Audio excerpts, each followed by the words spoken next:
10, 9, 8, 7, 6, 5, 4, 3, 2, 1.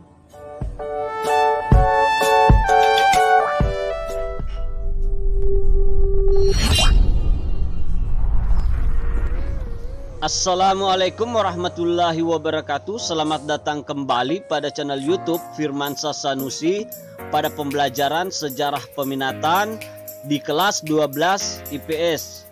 Pada pertemuan kali ini kita akan melanjutkan pembahasan kita yang ada di bab 4 tentang organisasi-organisasi regional dan global.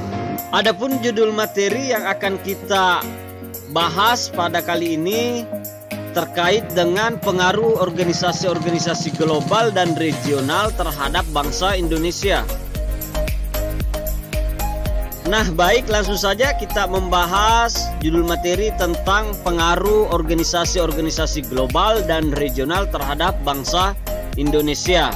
Jadi, setelah kita mempelajari dari adanya organisasi-organisasi ekonomi yang bersifat regional maupun global, maka kita bisa melihat beberapa peluang-peluang positif dari adanya integrasi ekonomi regional tersebut. Yang pertama, akan mendorong dan mempercepat pertumbuhan ekonomi. Yang artinya apa? Pedagang bebas akan meningkatkan permintaan dan penawaran akan suatu produk. Nah, pada gilirannya hal ini akan mendorong tumbuh dan berkembangnya industri-industri dalam negeri seperti industri batik, kerajinan, ataupun tekstil. Kemudian yang kedua, meningkatkan pendapatan negara. Yang artinya apa? Perdagangan bebas itu sangat potensial untuk mendapatkan devisa yang merupakan salah satu sumber penerimaan negara selain pajak. Nah, devisa itu bisa didapatkan dari ekspor. Semakin besar ekspor, maka semakin besar juga devisa yang diperoleh. Nanti devisa ini bisa digunakan untuk melaksanakan program-program pembangunan. Berikutnya yang ketiga, yakni memperluas lapangan pekerjaan. Jadi, dengan meningkatnya permintaan akan produk-produk dalam negeri karena adanya perdagangan bebas, itu bisa memungkinkan perusahaan-perusahaan yang ada di dalam negeri berekspansi. Jadi ketika kita berekspansi, itu akan memperluas lapangan-lapangan pekerjaan. Kemudian berikutnya adalah meningkatkan kualitas produk. Yang artinya apa? Dalam perdagangan bebas itu, seluruh batasan dan hambatan terhadap arus modal, barang dan jasa itu dihapuskan. Hal ini bisa mendorong negara-negara termasuk Indonesia untuk meningkatkan mutu produknya supaya bisa bertahan di tengah persaingan dengan negara-negara lain. Jika kualitas produk kita itu jelek, maka produk-produk itu tidak akan laku di pasaran. Nah, salah satu cara untuk supaya mutu itu bisa standar dan tinggi adalah dengan menggunakan mesin-mesin modern yang canggih. Kemudian berikutnya adalah mendorong kreativitas. Nah, pada masa perdagangan bebas ini, barang-barang yang dipasarkan itu sangat begitu banyak. Kemudian ketatnya barang-barang yang ada itu bisa dihindari dengan cara kita menciptakan sebuah produk yang unik, menarik, namun bermutu dan dibutuhkan oleh negara-negara lain. Contohnya produk-produk yang kreatif seperti seni dan kerajinan atau ukiran-ukiran. Produk-produk seperti itu bisa masuk ke negara luar tanpa ada khawatir akan adanya saingan dari negara lain. Karena itu merupakan kreativitas, di mana kreativitas itu ibaratnya tidak bisa dibandingkan. Kemudian yang terakhir adalah akses terhadap modal asing menjadi lebih terbuka. Yang artinya apa? Pasar bebas dan perdagangan internasional sangat memungkinkan terbukanya akses modal investasi dari luar negeri. Masuknya modal asing bisa menguntungkan jika investor tersebut mendirikan pabriknya di Indonesia. Kemudian bisa tercipta lapangan pekerjaan yang baru. Nah baik, kemudian selanjutnya kita akan membahas tantangan yang dihadapi Indonesia ketika ada perjanjian AFTA, APEC, dan WTO. Yang pertama adalah kesiapan sumber daya manusia. Yang artinya apa? Ketika kita ikut dalam perjanjian AFTA, APEC, dan WTO, maka kita harus mempersiapkan sumber daya manusianya terlebih dahulu, khususnya di bidang ilmu pengetahuan dan teknologi, kreativitas, dan juga jiwa kewirausahaan. Namun, ketiga hal tersebut itu menjadi titik lemah kita sekarang. Dari penguasaan iptek itu masih tidak merata. Kemudian kreativitas itu sangat perlu untuk ditumbuhkan. Karena dengan menjadi kreatif, kita bisa membuat produk-produk yang ternyata dibutuhkan oleh dunia luar. Dan kemudian berikutnya, semangat kewirausahaan, yakni masih banyak ketika kita ditanya dengan pertanyaan, apa cita-citamu setelah lulus dari sekolah? Rata-rata jawabannya, saya mau bekerja di bank A, atau saya mau bekerja di perusahaan B, dan seterusnya. Jarang sekali yang ditanya jawabannya saya mau jadi pengusaha. Padahal ketika semua orang mau bekerja, nah siapa yang akan menciptakan lapangan pekerjaan? Tapi ketika kita yang menciptakan lapangan pekerjaan, maka selain membantu diri kita, kemudian bisa meningkatkan ekonomi, yakni bisa membantu orang lain juga. Karena dalam rumusnya, tidak ada pekerja itu lebih kaya dibanding dengan pengusaha. Contohnya, Bill Gates itu pengusaha. Kalau mau beli mobil yang paling mahal, anggaplah Lamborghini, itu hitungannya mungkin butuh waktu kurang lebih 10 menit saja. Tapi kalau pekerja butuh waktu bertahun-tahun atau tidak akan bisa terbeli. Misalnya seperti itu. Nah, kalian sebagai anak-anak IPS, saya harapkan bisa mengembangkan jiwa kewirausahaan. Yang kedua adalah siapnya produk dan ancaman bagi usaha-usaha kecil dan menengah atau UKM.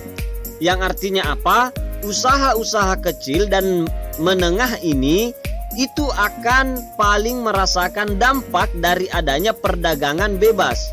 Karena dalam proses produksi di UKM itu biasanya dikerjakan secara manual sehingga jumlah produksinya menjadi terbatas. Selain itu, karena dikerjakan secara manual, harga produknya menjadi lebih mahal dibandingkan dengan produk-produk yang diciptakan atau diproduksi dengan mesin-mesin yang canggih dengan jumlah yang banyak. Kemudian yang ketiga adalah siapnya infrastruktur ekonomi dan politik. Yang artinya apa?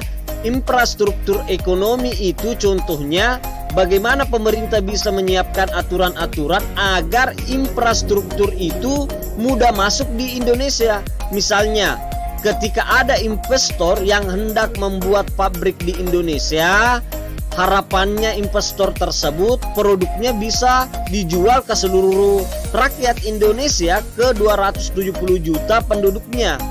Kemudian pasti butuh sarana dan prasarana. Bisa saja jalan atau bisa jalur perkereta apian atau listrik serta komunikasi dan lain-lain. Nah, ketika itu sudah siap, maka mereka para investor akan optimis banyak menjangkau penduduk-penduduk Indonesia. Kemudian adapun di bidang infrastruktur politik, yaitu maksudnya adalah pemerintah perlu memastikan adanya kepastian hukum dan stabilitas politik. Karena tidak mungkin investor mau ketika baru mau membuat pabrik terjadi kerusuhan. Maka bisa saja si investor tersebut bangkrut dan tidak kembali modalnya. Ya, misalnya seperti itu. Kemudian yang keempat adalah ancaman dari sektor keuangan. Artinya apa? Investasi yang ditanamkan di Indonesia itu sebenarnya bisa dengan mudah ditarik atau dicabut jika dianggap lagi sudah tidak menguntungkan. Namun hal itu bisa saja mempengaruhi kestabilan ekonomi dalam negeri. Hal yang paling gampang bisa kita lihat di bursa efek. Kalau kita perhatikan akhir-akhir ini, bursa efek itu selalu bergejolak. Ketika pemerintahan membuat sebuah kebijakan tentang itu bagus, bisa jadi orang-orang akan beli saham-saham yang ada di Indonesia. Kemudian ketika pemerintahan buat kebijakan tentang B, C, atau D, bisa jadi orang-orang merasa bahwa ini tidak aman uangnya. Kemudian orang-orang menarik uangnya dan dijual saham-sahamnya. Akibatnya indeks harga sahamnya menjadi jatuh dan itu merupakan sebuah contoh yang nyata. Berikutnya adalah eksploitasi sumber daya alam dan bahaya krisis lingkungan. Yang artinya apa? Dengan masuknya investasi asing ke Indonesia, berarti sumber daya alam kita akan dieksploitasi supaya bisa dijadikan sebuah barang yang mempunyai nilai yang lebih. Nah, kemudian dengan masifnya eksploitasi terhadap sumber daya alam bisa berpotensi untuk merusak lingkungan. Oleh sebab itu perlu dibuat sebuah aturan-aturan yang mensyaratkan ketika perusahaan tersebut masuk ke Indonesia, perusahaan tersebut mampu memberikan perlindungan terhadap lingkungan sekitar. Sehingga ketika mereka beroperasi, lingkungan alamnya tetap bisa terjaga. Berikutnya adalah lunturnya nasionalisme. Yang artinya apa? Pada masa ini, disadari atau tidak, kita lebih senang akan produk-produk buatan asing. Misalnya pembelian smartphone. Ketika membeli akan lebih cenderung akan memilih seperti iPhone, Samsung, dan lain-lain. Sebenarnya Indonesia punya produk smartphone buatan dalam negeri, yakni Sirek. Tapi kenyataannya timbul banyak pertanyaan. Bagaimana itu Sirek dan kualitasnya bagaimana? Nah, kalau semua orang berpikiran seperti itu, maka produk-produk dalam negeri tidak akan laku. Akibatnya perusahaannya bisa nantinya gulung tikar. Jadi perlu bagi kita bagaimana cara agar orang-orang Indonesia cinta akan produk-produk buatan Indonesia, sehingga diharapkan produk-produk dari Indonesia bisa menjadi tuan rumah di negerinya sendiri. Kemudian yang terakhir adalah lemahnya perlindungan terhadap penduduk miskin dan terpinggirkan. Yang artinya apa? Dengan adanya perdagangan bebas bisa saja menjadikan orang-orang menjadi makmur dan akan kaya. Namun bukan berarti semuanya akan kaya. Karena mudahnya aktivitas perdagangan, bisa jadi masifnya gempuran produk-produk asing dan investasi asing menyebabkan justru akan bertambahnya jumlah penduduk miskin karena mereka kalah bersaing dengan produk-produk dari luar. Sehingga dalam hal ini negara perlu untuk membuat agenda yang bisa mengentaskan kemiskinan supaya ketika masuk produk-produk dari asing dan produk-produk kita kalah bersaing dan orang-orang kita kemudian akhirnya jatuh miskin, maka negara harus mempersiapkan hal tersebut untuk menghindari orang-orang kita jatuh miskin. Kemudian selanjutnya kita akan membahas bagaimana tantangan yang dihadapi Indonesia dengan adanya organisasi yang seperti MEE, Sabta DR maupun NAFTA. Nah, organisasi-organisasi seperti itu bisa jadi mereka melakukan perdagangan bebas di antara sesama mereka, tapi mereka memberikan kebijakan proteksi untuk negara-negara yang berada di luar organisasinya. Meskipun dalam WTO sudah diamankan adanya perdagangan bebas, tetapi praktek proteksi masih bisa terjadi dengan alasan untuk melindungi industri dalam negeri yang sedang berkembang, supaya mereka bisa selamat dari gempuran produk-produk asing.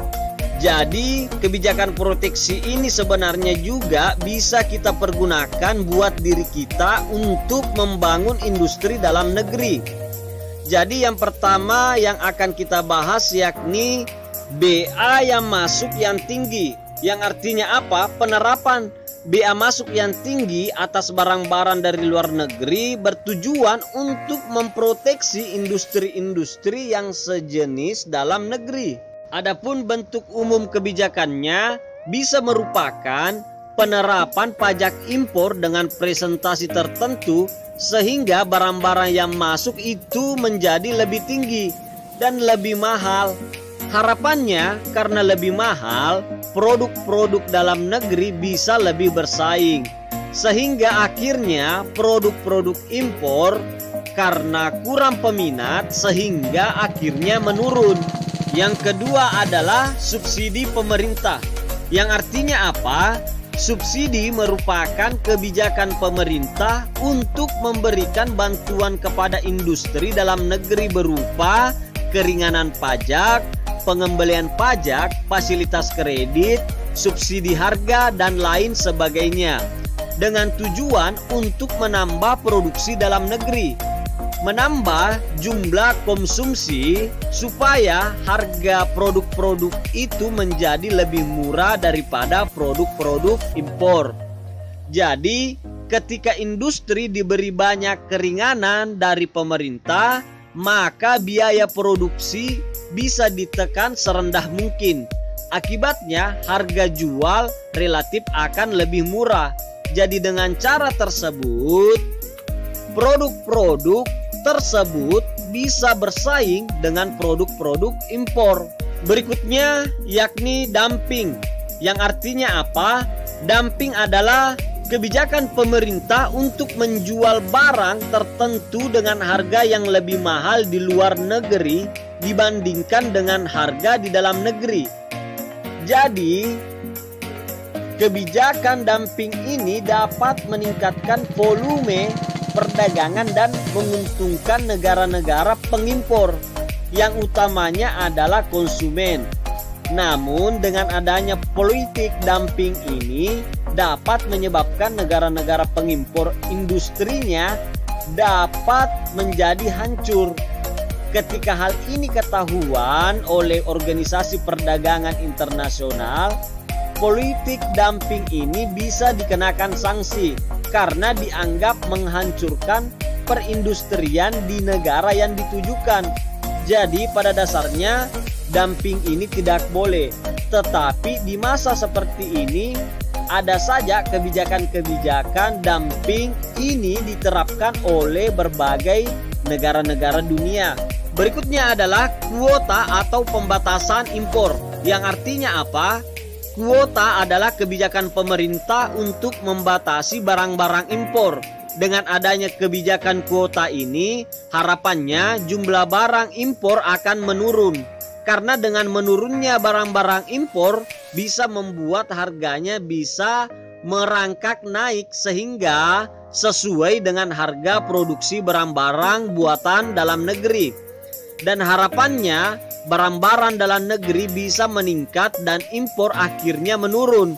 Jadi kita sudah mengetahui bahwa produk-produk dari Cina itu harganya murah-murah. Ketika tidak ditetapkan kuota impor, bisa saja nantinya produk-produk Cina masuk ke Indonesia, membanjiri pasar Indonesia dan merusak industri-industri dalam negeri. Oleh sebab itu sangat penting dilakukan kuota atau pembatasan impor. Berikutnya adalah pelarangan impor. Yang berarti apa? Pelarangan impor ini bertujuan untuk memproteksi atau melindungi produk-produk yang mempengaruhi hajat hidup orang banyak. Contohnya adalah produk-produk pertanian. Terkait dengan beras, Jadi pada dasarnya tidak sembarang kita mengimpor beras, karena ketika kita membuka keran impor beras seluas-luasnya, maka bisa jadi petani-petani kita akan kesulitan untuk menjual hasil panennya. Karena bisa saja harga panen kita lebih mahal dibandingkan harga beras impor. Jadi pelarangan impor ini hampir berlaku ke semua negara. Tetapi di balik kebijakan pelarangan impor ini, ada juga yang bisa kita manfaatkan. Jadi ada beberapa kebijakan-kebijakan yang bisa kita manfaatkan untuk masuk ke pasar luar negeri. Saya ambil contoh di sini di NAFTA, kebijakan-kebijakan perdagangan bebasnya di negara-negara Amerika, Amerika Serikat, Kanada, dan Meksiko. Di Meksiko ada kebijakan yang namanya maquiladora atau assembling. Maksudnya adalah pemerintah Meksiko memberi kesempatan kepada investor lokal maupun asing untuk berperang serta dalam kegiatan ekonomi NAFTA. Nah, caranya bagaimana? Barang-barang yang diekspor atau diimpor ke Meksiko itu bentuknya bukan barang yang sudah jadi, tetapi barang yang setengah jadi, misalnya tekstil, furnitur, dan elektronik. Kemudian barang yang setengah jadi itu diproses di Meksiko. Jadi menarik dan menciptakan lapangan kerja buat masyarakat rakyat di Meksiko. Setelah barang itu jadi, baru bisa kemudian dipasarkan, baik itu di Meksiko maupun di negara-negara anggota NAFTA.